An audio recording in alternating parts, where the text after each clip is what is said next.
बाबा तेरी मुरली में सुख शांति का सार है, ज्ञान का अमृत है, जीवन का आधार है। ओम शांति। प्यारे रूहानी भाई बहनों, आज 17 अप्रैल 2026 की मधुर मुरली के मंथन में आपका बहुत बहुत स्वागत है। ओम शांति। आज बाबा ने हमारी रूह की प्यास बुझाई है। ये सिर्फ एक लाइन नहीं, ये शिव बाबा का परम सत्य है।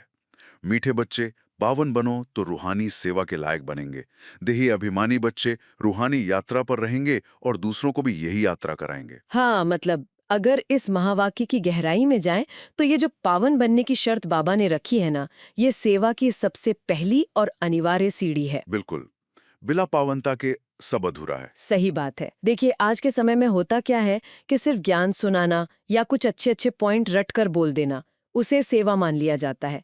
लेकिन असल में जब तक आत्मा के भीतर सतो प्रधान पवित्रता का बल न हो, तो वो ज्ञान किसी टूटे हुए तीर के समान है। एकदम सटीक उदाहरण, वो तीर कभी निशाने पे लगेगा ही नहीं। सुनने वाले के आत्मा तक वो रूहानी तरंग पहुंच ही नहीं सकती, क्योंकि शब्द काम नहीं करते, पवित्रता की वाइब्रेशन काम करती है।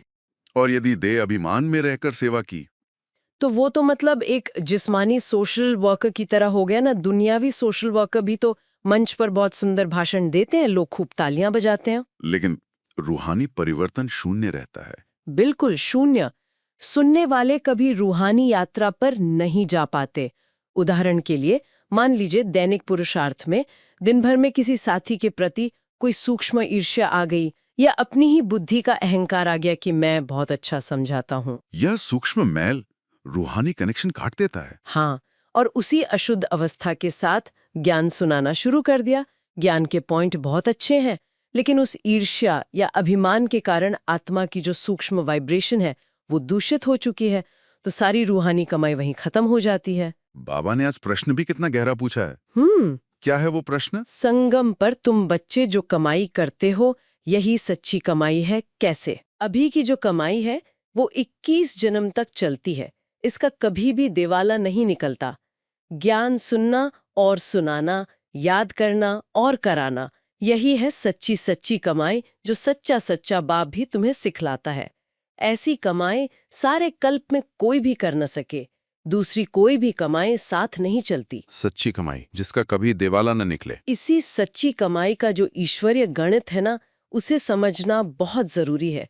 देखिए, दुनिया में जो बड़ी बड़ी पढ़ाई होती है, जैसे कोई व्यक्ति अपना पूरा जीवन, अपना खून पसीना एक करके बहुत बड़ा बैरिस्टर बनता है, पर मृत्यु की एक श्वास के साथ सब राख हो जाता है। बिल्कुल। करोड़ों की संपत्ति हो, बहुत बड़ा पद हो, शरीर छूटते ही उस दुनियावी कमाई का पूरी तरह से दिवाला निकल जाता है। लेकिन बेहद के बाप ने संगम युग की जो ये कमाई सिखाई है, वो आत्मा के खाते में हमेशा के लिए जमा आ जाती है। हाँ, मतलब ज्ञान सुनना और सुनाना, ये सिर्फ कुछ बोलने की क्रिया नहीं है। जब शिव बाबा के महावाक्य आत्मा में प्रवेश करते हैं, तो जन्म जन्मांतर के पाप भस्म होने लगते हैं। और सोचिए, इस संगम युग का एक एक सेकंड 21 जन्मों का बैंक बैलेंस बना रहा है। इसका कभी दिवाला या बैंकरप्सी इसलिए नहीं निकलती क्योंकि इसका गारंटर कोई इंसान नहीं, स्वयं सर्वशक्तिमान शिव बाबा है। लेकिन माया बहुत सूक्ष्म रूप से ये समय चुरा लेती है। यही तो सबसे बड़ा घाटा है। कभी कभी साधारण बातों में, मोबाइल पर व्यर्थ की खबरों में आत्माएं घंटों बिता देती हैं। उस समय यह स्मृति ही नहीं रहती कि संगम युग का जो सेकंड बर्बाद हुआ, उसने भविष्य की राजाई के खजाने को खाली कर दिया। जब बाबा सच्चे जीवर और संजीवनी बूटी के बारे में कहते हैं, तो महसूस होता है कि वो हमें कितना प्यार करते हैं। यह आज के मंथन का सबसे गहरा दर्शन है। मतलब भौतिक भ्रम और रूहानी सत्य का अंतर। भक्ति मार्ग का दुख देखिए, आत्माएं रामायण जैसी दंत कथाएं सुनती हैं। भगवान की सीता को रावण ले गया, ये सुनकर आत्माएं रोती हैं। हाँ, रोती हैं। भक्ति में भावना बहुत है, पर सत्य का प्रकाश नहीं। वे पुकारती हैं कि हे पतित पावन आओ, हम दुखी हैं। लेकिन साथ ही भारी अज्ञानतावश आत्मा को निर्लेप कह देती हैं। निर्लेप। ये भक्ति का सबसे बड़ा विरोधाभास है। बिल्कुल। मतलब ये तो ऐसा हुआ ना कि कोई मरीज भयंकर दर्द से तड़प रहा हो और कहे कि शरीर को तो बीमारी छू ही नहीं सकती, अगर आत्मा निर्लेप है, सुख दुख से न्यारी है, तो फिर त्राही त्राही कर कौन पुकार रहा है? आत्मा में ही खाद पड़ती है, आत्मा ही तमोप्रधान बनती है। सत्य है। आत्मा ही शरीर धारण करके दुख का अनुभव करती है, और माया के साथ इस युद्ध में आत्मा को बहुत चोटें आती हैं। और जब आत्मा मूर्छित हो जाती है तब संजीवनी बूटी काम आती है। हाँ, ये मूर्छित होने की बात दैनिक पुरुषार्थ में साफ दिखाई देती है। ज्ञान मार्ग में चलते चलते कभी आत्मा पर भारी ग्रहचारी बैठ जाती है, अचानक से, जैसे बुद्धि पर एक भारी पत्थर रख दिया गया हो। रूहानी शक्ति क्षीण हो जाती है। एकदम से चेहरा जो कभी प्रफुल्लित रहता था अचानक मुरझा जाता है, आत्मा बेहोश सी हो जाती है। यही वो क्षण है जब शिव बाबा मन मना भव की संजीवनी बूटी देते हैं। मनमना भाव, एक आध्यात्मिक आपातकालीन उपचार। और ये काम कैसे करता है? जैसे मान लीजिए बहुत तेज क्रोध का तूफान आया, अगर बुद्धि उस क्रोध के चिंतन में ही उलझी रही तो आत्मा मूर्छित ही रहेगी। उसी सेकंड देह की दुनिया के तार काटकर सीधे परमधाम जुड़ना। बिल्कुल, यही संजीवनी बूटी का प्रयोग है। ऐसा करते ही उस व्यर्थ संकल्प की ऑक्सीजन सप्लाई कट जाती है, माया का कनेक्शन टूट जाता है और आत्मा फिर से जीवंत हो उठती है। ये बूटी आत्मा को उसके असली श्रृंगार की याद दिलाती है। असली श्रृंगार मतलब वो सच्चे जेवर। बाबा याद दिलाते हैं कि सतयुग में आत्माएं ही असली हीरो और सच्चे जेवरों से सजी हुई चैतन्य देवियां थीं। आज वे जेवर मूर्तियों पर हैं। हाँ, कलयुग में जड़ मूर्तियों का खूब श्रृंगार होता है, लेकिन वो जेवर अंततः सिर्फ पत्थर की मूर्तियों पर ही रह जाते हैं। सतयुगी सृष्टि की शुद्धता का तो स्तर ही अलग है। वहां की प्रकृति पूर्ण सतोप्रधान है। प्रकृति के उस दिव्यता का वर्णन बाबा ने गौओं के उदाहरण से किया। मतलब आज कलयुग में हर चीज सांवरी हो गई है, गौएं कमजोर हैं, लेकिन सतयुग में गौएं बहुत सुंदर और ताकतवर होती हैं। और वहां की जमीन की ताकत, अनाज सर्वोत्तम पैदा होता है।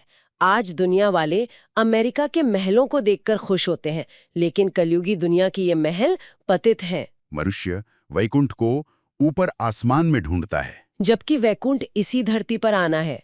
बाबा ने सूक्ष्म वतन के साक्षात्कारों का रहस्य भी तो स्पष्ट किया। बच्चियां ध्यान में सूक्ष्म वतन जाती थीं, वहां रस पीती थीं। पर सूक्ष्म वतन में कोई फल या बगीचे नहीं होते। बिल्कुल नहीं। जो साक्षात्कार होते हैं वे भविष्य की इसी सतयुगी दुनिया के दृश्य हैं। और इस भौतिक भ्रम को तोड़ने के लिए जो सबसे चरम बिंदु है वो है शिव बाबा का लोन लेना। शंकर जी सिर्फ सूक्ष्म रूप धारण करते हैं, शरीर का लोन नहीं लेते। हाँ, लेकिन ज्ञान का सागर शिव बाबा इस पतित दुनिया में पतित शरीर का लोन लेते हैं।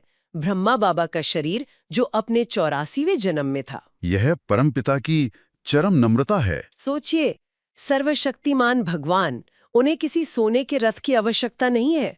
इस पुरानी खटारा और किराए की गाड़ी का इस्तेमाल करके वे इतनी महान सेवा करते हैं। जब सर्वशक्तिमान ईश्वर पुराना शरीर लोन पर ले सकते हैं तो हमें क्या अहंकार? तो हमारा झूठा देह अभिमान कितना व्यर्थ है। यही सबसे बड़ा प्रश्न है।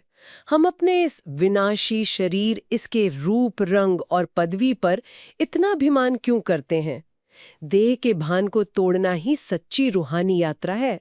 शिव बाबा के इस नम्रता को याद रखने से ही मैं और मेरापन समाप्त हो सकता है। आज सारा दिन इसी गहरे विचार पर मनन करना है कि क्या हम उस अविनाशी रूहानी बैंक बैलेंस को बढ़ा रहे हैं या देह अभिमान में अपना समय व्यर्थ कर रहे हैं। इसी संकल्प के साथ मीठे मीठे सिकिलदे बच्चों प्रति मात पिता बाप दादा का याद प्यार और गुड मॉर्निंग। रूहानी बाप की रूहानी बच्चों को नमस्ते। दिल भराया बाबा। इसी प्यार की शक्ति से अब चलते हैं धारणा की ओर। ज्ञान तो सुना, लेकिन बाबा कहते हैं धारणा ही असल पुरुषार्थ है। हाँ, बहुत बार सुना। और अक्सर इस शब्द को सुन लेते ना, पुरुषार्थ, लेकिन इसका वास्तविक अर्थ क्या है? बिल्कुल नहीं। मतलब ये कोई बाहरी या शारीरिक मेहनत तो है नहीं। बिल्कुल नहीं। ये तो अपनी चेतना को, अपनी सोच को पल पल सही दिशा में मोड़ने का एक आंतरिक प्रयास है। हाँ, अंदर की मेहनत है। वही तो। और जब हम रोजमर्रा की जिंदगी की भागदौड़ में होते हैं ना, तो कई बार ऐसा लगता है कि जो ऊंचे आध्यात्मिक ज्ञान की बातें हमने सुनी वे किसी अलग ही आदर्श दुनिया की बातें हैं। और ये जो हमारा भौतिक जीवन है, जहाँ बिल भरने हैं, काम का इतना दबाव है, रिश्तों की उलझने हैं, वो एकदम अलग महसूस होता है ना? एकदम अलग। लेकिन बाबा की श्रीमत हमें हमेशा इसी अंतर को पाटने का रास्ता दिखाती है। आज का हमारा ये गहरा मंथन इसी बात पर केंद्रित है कि कैसे इन ईश्वरीय महावाक्यों को अपनी सांसारिक जिम्मेदारियों के बीच एक प्रैक्टिकल जीवित अनुभव बनाया जाए। बाबा ने आज हमें बहुत गहरी विधि सिखाई है। धारणा के लिए मुख्य सार में जो पहला बिंदु है ना, बाबा कहते हैं यह ईश्वरीय जीवन बहुत बहुत अमूल्य है। इस जीवन में आत्मा और शरीर दोनों को पावन बनाना है। रूहानी यात्रा में रहकर दूसरों को यही यात्रा सिखानी है। रूहानी यात्रा। और जो दूसरा बिंदु है, जितना हो सके सच की कमाई में लग जाना है। निरोगी बनने के लिए याद में मजबूत होना है। अच्छा, इन बिंदुओं को अगर हम थोड़ा ध्यान से देखें तो ये रूहानी यात्रा वाला विचार सुनने में बहुत सुखद लगता है, बहुत शांतिदायक लगता है। हाँ, मतलब ऐसा है जैसे हम किसी ट्रेन में बैठकर एक बहुत सुंदर मंजिल की ओर जा रहे हों और बाहर के नज़ारों को बस चुपचाप देख रहे हों, एक शांत साक्षी की तरह। बिल्कुल, एक साक्षी भाव। लेकिन अगर हम इसे व्यावहारिकता में लाएं तो मान लीजिए मैंने ऑफिस में एक बहुत ज़रूरी एक्सेल शीट पर लगातार 3 घंटे काम किया और अचानक बिना सेव किए कंप्यूटर क्रैश हो गया। अरे बाप रे। हाँ, या फिर मान लीजिए बॉस सामने खड़े होकर किसी ऐसी गलती के लिए मुझ पर चिल्ला रहे हैं जो मैंने की ही नहीं है। ऐसा तो अक्सर होता है कॉर्पोरेट लाइफ में। वही ना, तो उस वक्त तो मैं खुद को किसी ट्रेन का यात्री बिल्कुल महसूस नहीं करता। उस वक्त तो ऐसा लगता है जैसे मुझे ही पटरियों पर बांध दिया गया है। ये बहुत ही सटीक उदाहरण है। तो जब दबाव इतना अधिक हो तो ये साक्षी भाव या रूहानी यात्री वाली स्थिति कैसे बनाई जाए? इस यात्रा को हम प्रैक्टिकल कैसे करें? देखिए, यही तो धारणा की सबसे बड़ी परीक्षा और सुंदरता है। कैसे? जब कंप्यूटर क्रैश होता है या कोई बिला बात के हम पर क्रोध करता है, तो शरीर में और मन में जो एकदम से हलचल होती है ना, हाँ, धड़कन तेज हो जाती है। बिल्कुल, हृदय की धड़कन बढ़ना, पसीना आना, वो एक स्वाभाविक मनोवैज्ञानिक प्रतिक्रिया है। रूहानी यात्री होने का अर्थ उस हलचल को जबरदस्ती दबाना नहीं है। अच्छा, तो फिर क्या है? बल्कि बाहरी परिस्थिति और अपनी आंतरिक प्रतिक्रिया के बीच एक पॉज लाना है, एक ठहराव। मतलब तुरंत रिएक्ट नहीं करना। हाँ, जब ऐसी स्थिति आए तो एकदम से रिएक्ट करने के बजाय केवल 1 सेकंड के लिए अंदर ये स्मृति लाएं कि ये सब एक नाटक का दृश्य है और मैं इस शरीर रूपी कॉस्ट्यूम को पहन के ये पार्ट देख रही हूँ। शरीर एक कॉस्ट्यूम है। वो जो 1 सेकंड का मानसिक ठहराव है ना, वही उस ट्रेन की खिड़की है। अरे वाह।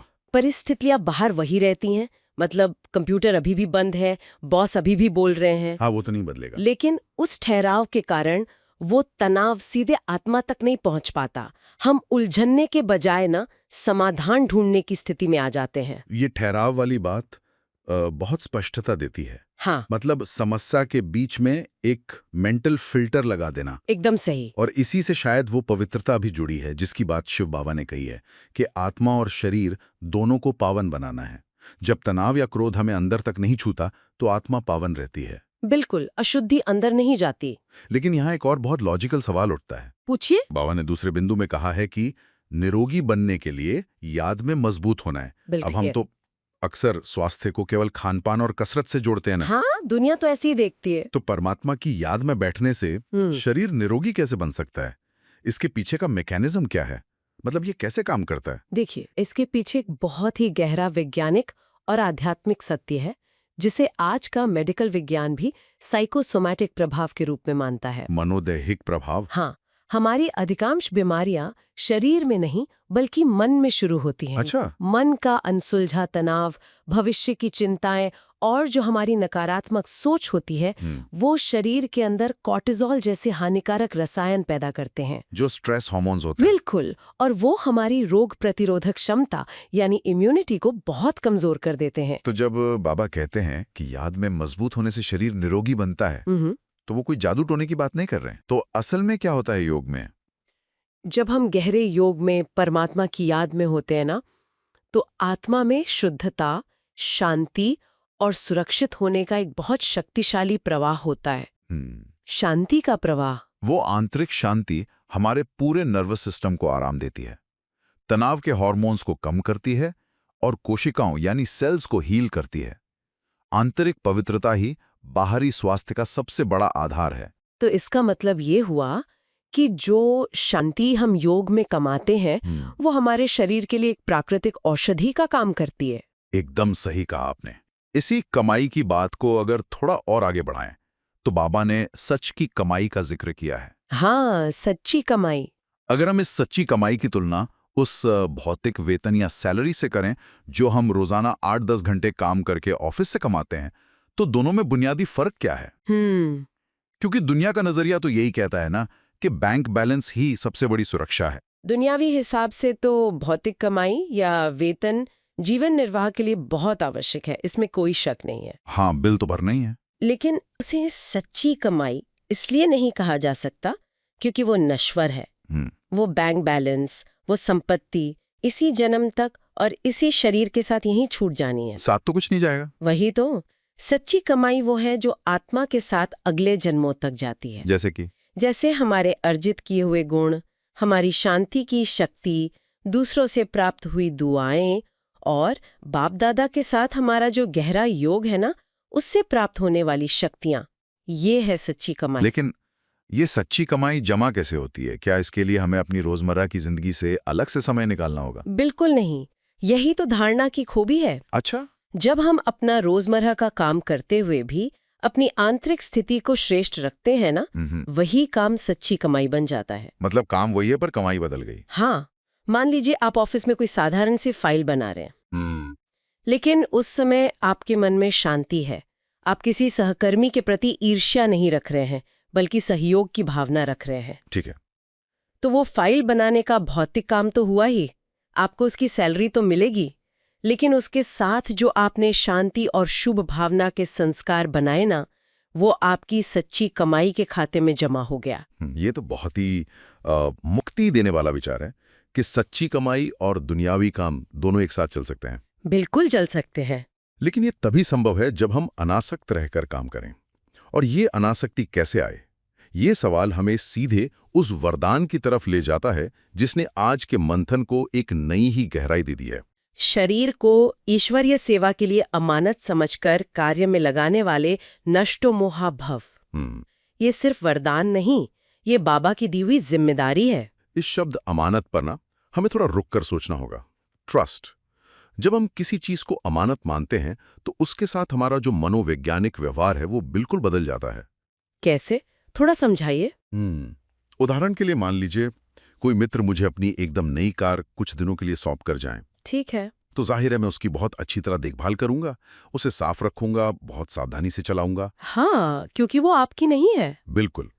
लेकिन अगर दुर्भाग्य से उस कार पर कोई खरोच आ जाए तो मुझे चिंता जरूर होगी, मैं उसे ठीक भी करवाऊंगा, पर वो अंदरूनी गहरा दुख नहीं होगा जो अपनी खुद की कार पर खरोच आने पर होता है। क्योंकि मेरे अवचेतन मन को, मेरे सबकॉन्शियस को पता है कि ये मेरी नहीं है। बहुत ही सटीक उदाहरण है। लेकिन इस शरीर को अमानत समझना ये बहुत ही शक्तिशाली रूपक है। पर सवाल यह है कि जब दर्द मेरे ही घुटने में हो रहा हो तो मैं उसे अमानत कैसे मान लूं? देखिए, यही सबसे सूक्ष्म चेकिंग है। अच्छा। जब हम कहते हैं मैं बीमार हूं या मेरे शरीर में बहुत दर्द है, तो ये जो मेरापन है ना, यही शारीरिक कष्ट को मानसिक दुख में बदल देता है। मतलब दर्द शरीर का है पर दुख हमने खुद पैदा किया। बिल्कुल। जब हम इस वरदान का प्रैक्टिकल उपयोग करते हैं और बार बार ये स्मृति पक्की करते हैं कि ये शरीर शिव बाबा की अमानत है जो मुझे ईश्वरीय सेवा के लिए एक साधन के रूप में मिला है। एक साधन। तो बीमारी केवल शरीर के स्तर तक सीमित रह जाती है, आत्मा उस दर्द के प्रति एक साक्षी भाव में आ जाती है। तो क्या हम इलाज नहीं कराएंगे? बिल्कुल कराएंगे। आप अमानत की देखभाल पूरी करेंगे, डॉक्टर के पास जाएंगे, सही दवा लेंगे, लेकिन उसमें ममता की हाय तौबा नहीं होगी। दर्द होगा पर दुख नहीं होगा। रुको, यहाँ ना एक बहुत बड़ा संशय आता है, एक डाउट है। बताइए। अगर मैं इस शरीर को, अपने रिश्तों को और अपने परिवार को महज एक अमानत मान लूं और खुद को सबसे नष्टो मोहा यानी मोह से मुक्त कर लूं, तो क्या मैं एक बहुत ही रूखा, भावहीन या रोबोट जैसा इंसान नहीं बन जाऊंगा? क्योंकि अक्सर लोगों को लगता है कि मोह नष्ट होने का मतलब है अपनों से प्यार करना छोड़ देना या उनके प्रति लापरवाह हो जाना। क्या नष्टो मोहा होने का यही अर्थ है? नहीं, ये एक बहुत बड़ी और आम भ्रांति है। अच्छा।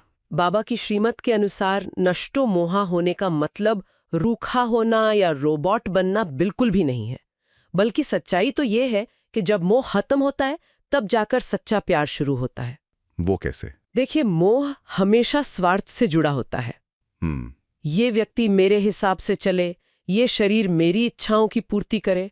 जहां मोह होता है ना, वहां अधिकार जमाने की भावना और डर होता है, खोने का डर। हाँ, लेकिन जब हम अमानत के भाव में आते हैं तो हम एक ट्रस्टी बन जाते हैं। ट्रस्टी?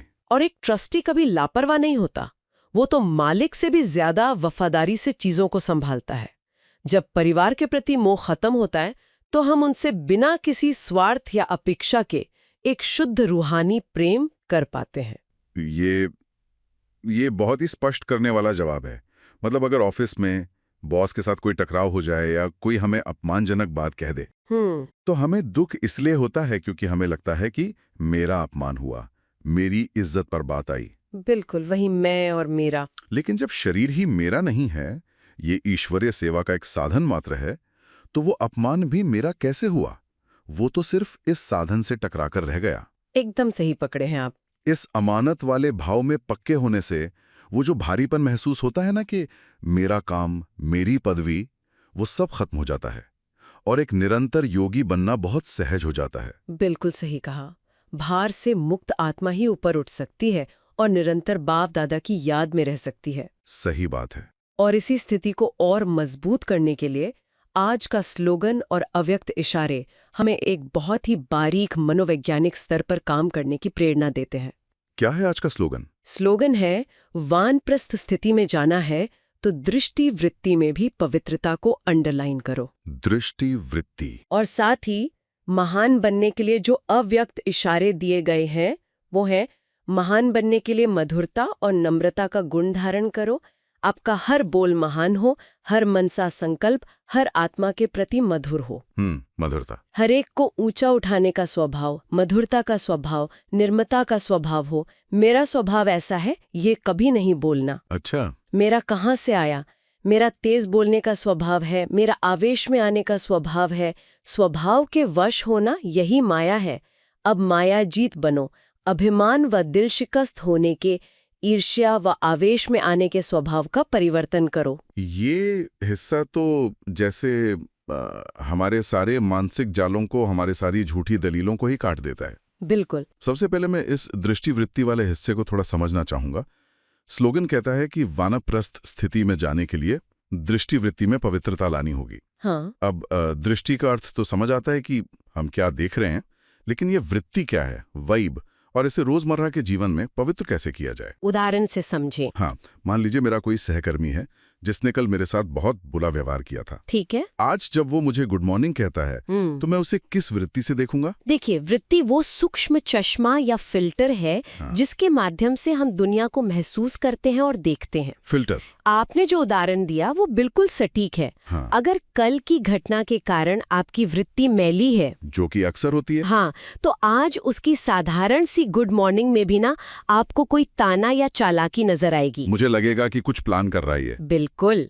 आपकी दृष्टि तो उस व्यक्ति को देख रही है, लेकिन वृत्ति कल के अनुभवों और पूर्वाग्रहों से भरी हुई है। मतलब प्रेजुडिस से भरी है। हाँ, तो वृत्ति को पवित्र करने का अर्थ है उस पुराने फिल्टर को साफ करना। हाँ। जब हम किसी को देखें तो सिर्फ एक आत्मा के रूप में देखें, उसके पिछले व्यवहार या शारीरिक पहचान के आधार पर नहीं। ये तो बहुत गहरी बात है। जब अंदर ये वृत्ति की पवित्रता आ जाती है ना, तो बाहरी दुनिया का कोई भी गलत व्यवहार हमें प्रभावित नहीं कर पाता। राइट। और यही असल में वानप्रस्थ स्थिति है। मतलब वाणी से परे। हाँ, सब प्रकार के आकर्षणों और विकर्षणों से उपराम हो जाना। तो मतलब वानप्रस्थ कोई जंगल में जाने की उम्र नहीं है, बल्कि अपनी वृत्ति को इतना शुद्ध कर लेना है कि किसी की नेगेटिविटी मुझ तक पहुंचे ही नहीं। बिल्कुल सही।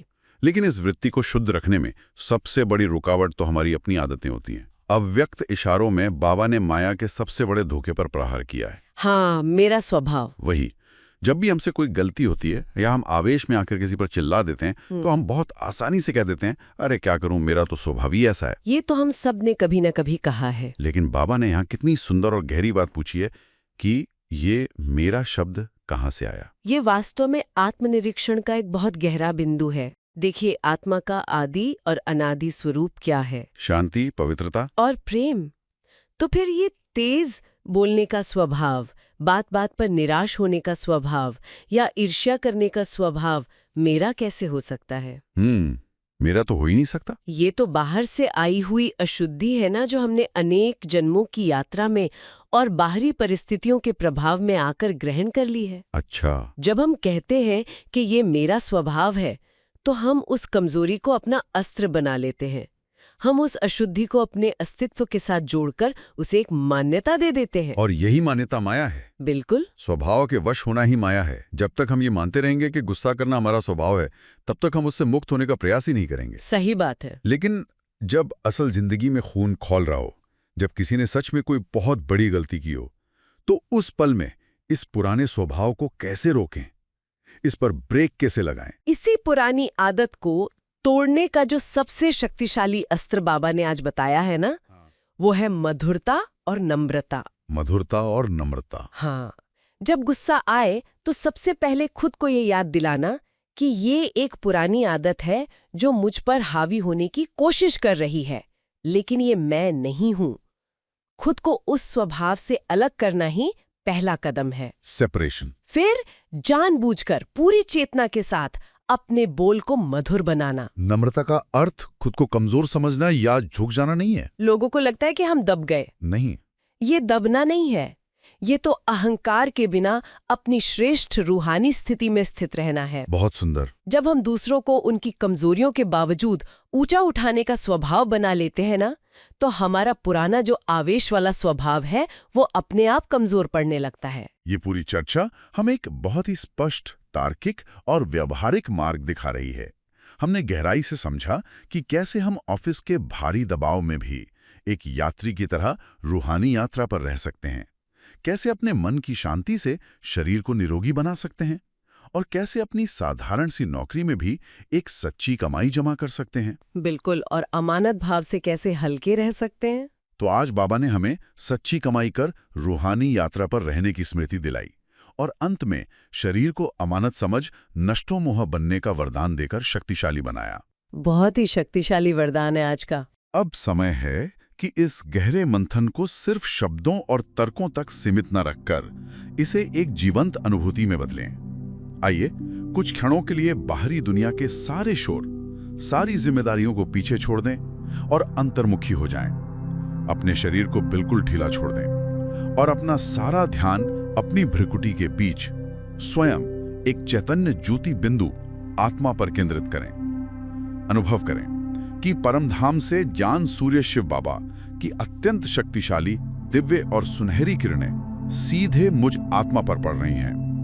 ये दिव्य प्रकाश मुझ आत्मा के भीतर जमा सारे तनाव, सारे पुराने स्वभाव और वृत्ति की मलिनता को भस्म कर रहा है, मुझ आत्मा को पूरी तरह पावन और शांत कर रहा है। अब ये महसूस करें कि ये दिव्य किरणें मुझ आत्मा से निकलकर इस पूरे शरीर में फैल रही हैं। ये शरीर मेरा नहीं, ये शिव बाबा द्वारा दी गई एक पवित्र अमानत है।